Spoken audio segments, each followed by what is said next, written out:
Eid Mubarak, everyone. It's officially that time again, time for family and feasting and all the amazing Eid traditions. Absolutely. And of course, those lovely new clothes. Oh, yeah, for sure. But, if you're anything like me, well, us, maybe, and especially if you're not, coupled up, you might also be bracing yourself just a little for that one question that seems to always come up. You mean the one about wedding bells? Yeah, exactly. That one. It kind of hangs in the air thicker than, the aroma of all the delicious biryani and kebabs. It really is a classic at pretty much every Eid gathering, isn't it? Yeah. And it can be tricky because it often comes from a good place, genuine care and all. Mhm. But sometimes it can land with all the grace of like a dropped tray of samosas. Oh, that's a good one. Yeah. Yeah, sometimes it feels like you're walking a tightrope trying to be respectful, but also like protect your own, space. Oh. So for today's deep dive, we've got a real treat for you guys. We found this fantastic article in the Daily Star. It came out just yesterday, March 27th, 2025. And it's all about this very topic, how to deal with those inevitable when are you getting married questions. I love that they tackled this head on. Yeah. Something so many people can relate to. Yeah, and the best part is the article is hilarious. Like, they really lean into the humor of this whole awkward situation. So today, we're going to unpack some of the most amusing and maybe even surprisingly effective strategies they suggest for, sidestepping those tricky questions. I'm all ears. I could use some fresh tactics myself. Me too, honestly. And I think our listeners will appreciate this too.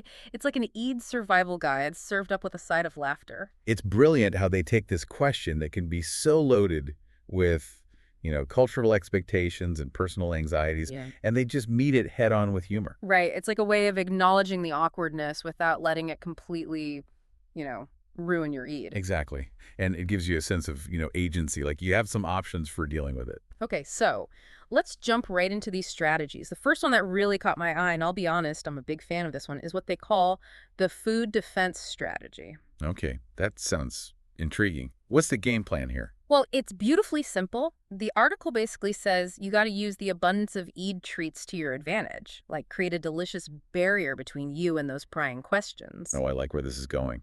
So basically use the food as a shield. That's it. The moment you see that aunt or uncle zeroing in on you with that certain look in their eye, you launch into strategic eating.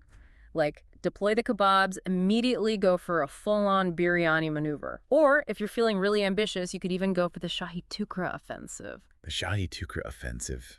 Now that's commitment to the cause. The goal is to make your mouth so full that any attempt at conversation is physically impossible. I love it. It's so simple, yet so brilliant. It's like playing on those unwritten social rules.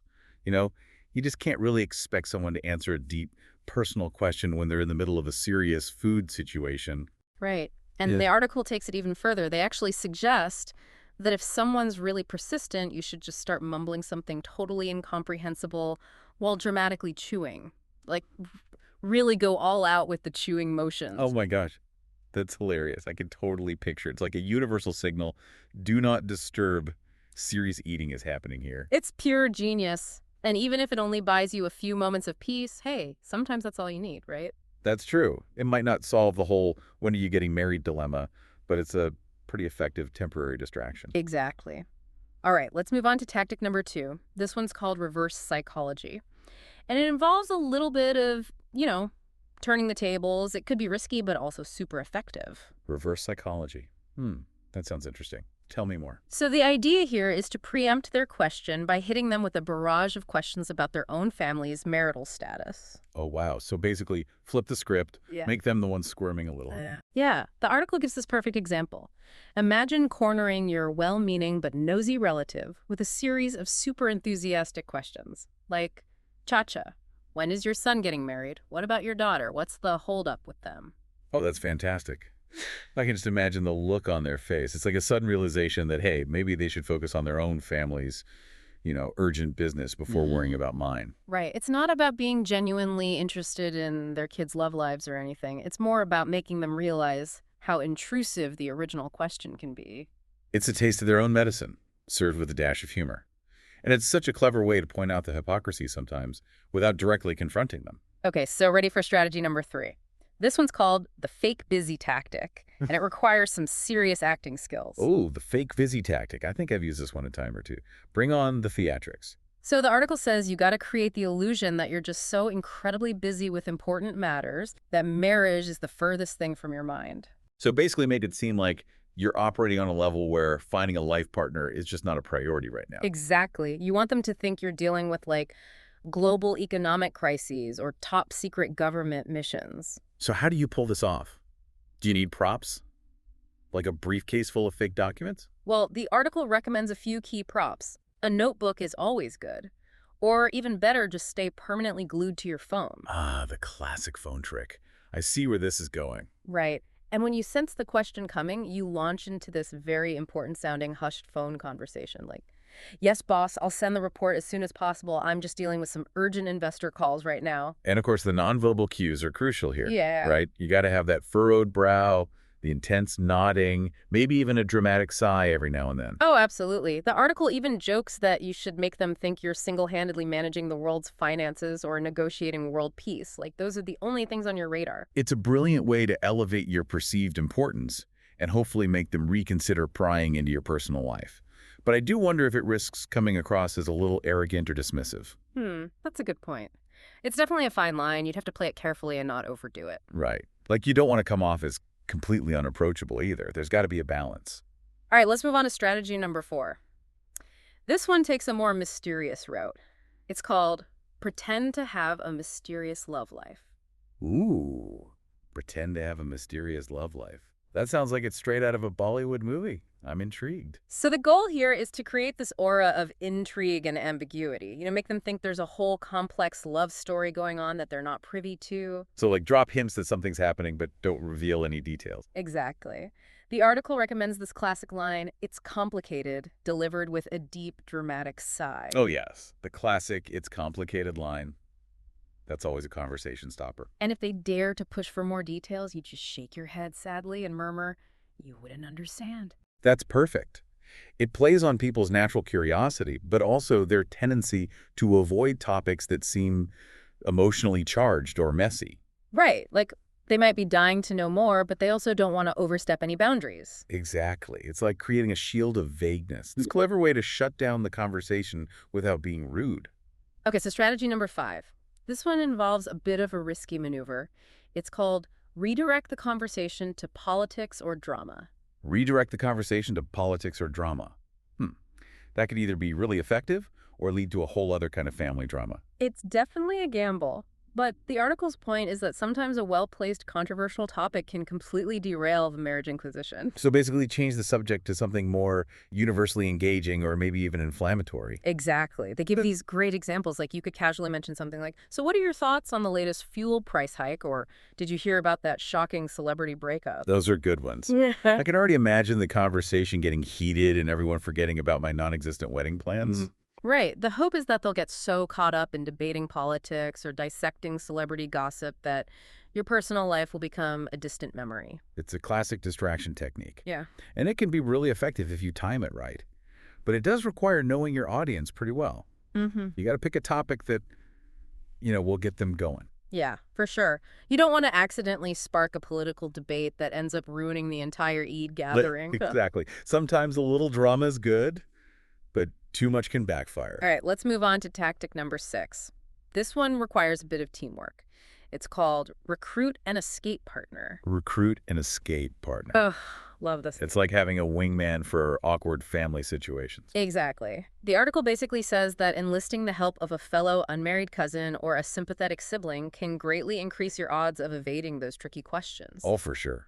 Yeah. There's strength in numbers when it comes to navigating family gatherings. Right, and they suggest coming up with a pre-planned distraction strategy.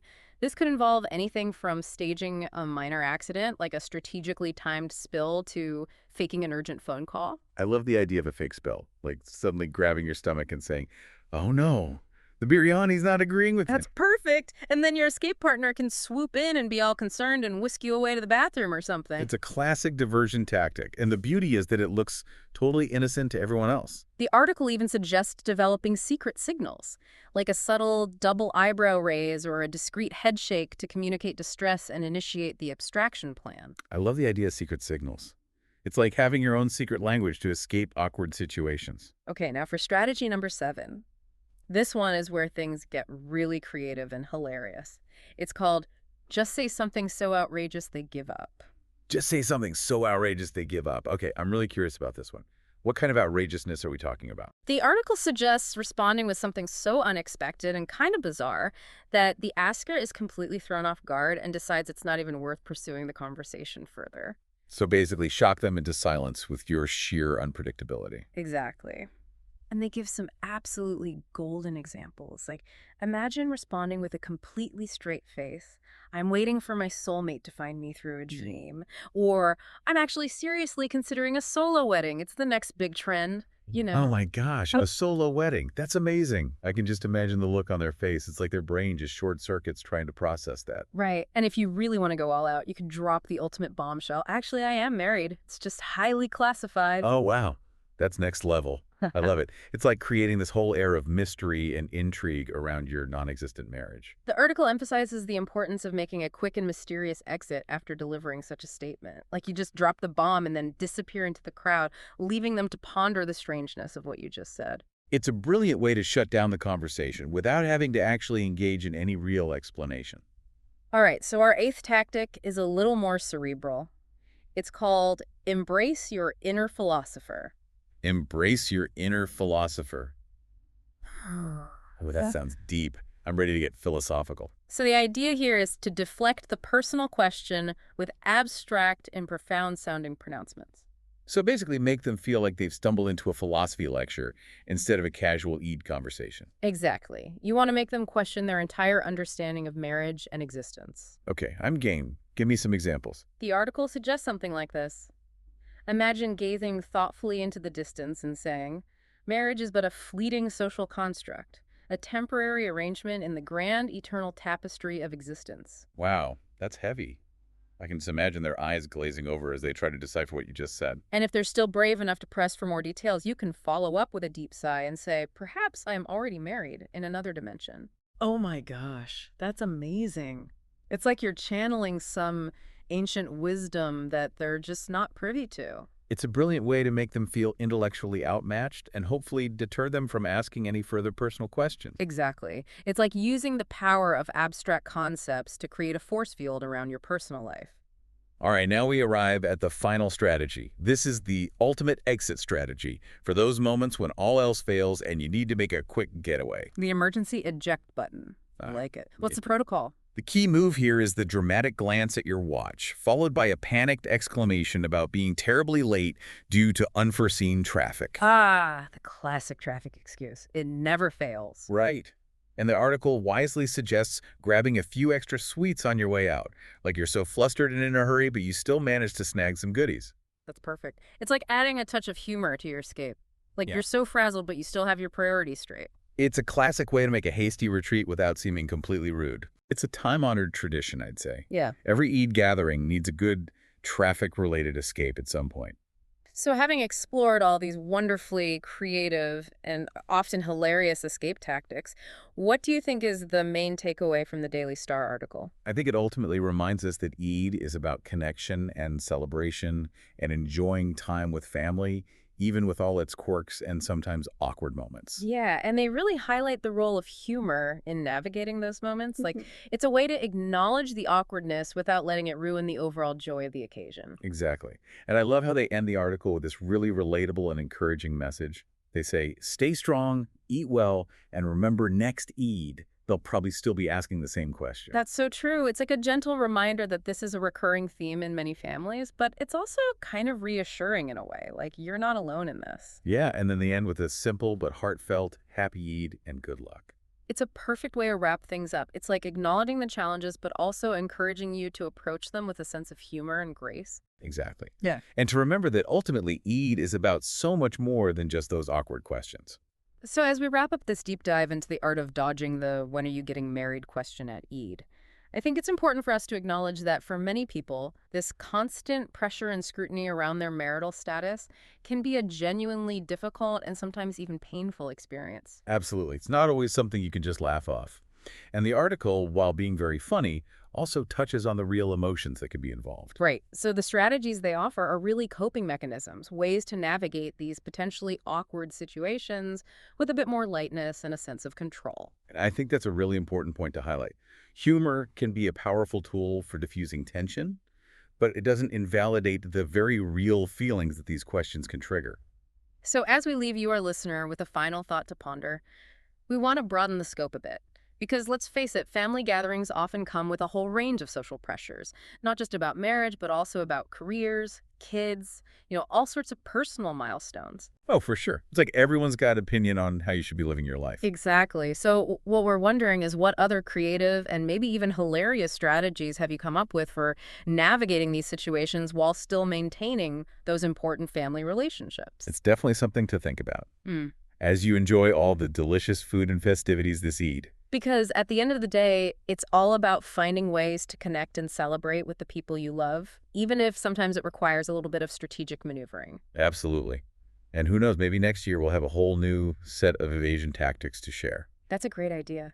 We'll have to do a follow-up deep dive next Eid and see what new wisdom we can uncover. Sounds like a plan. I'm already looking forward to it. Until then, happy Eid, everyone.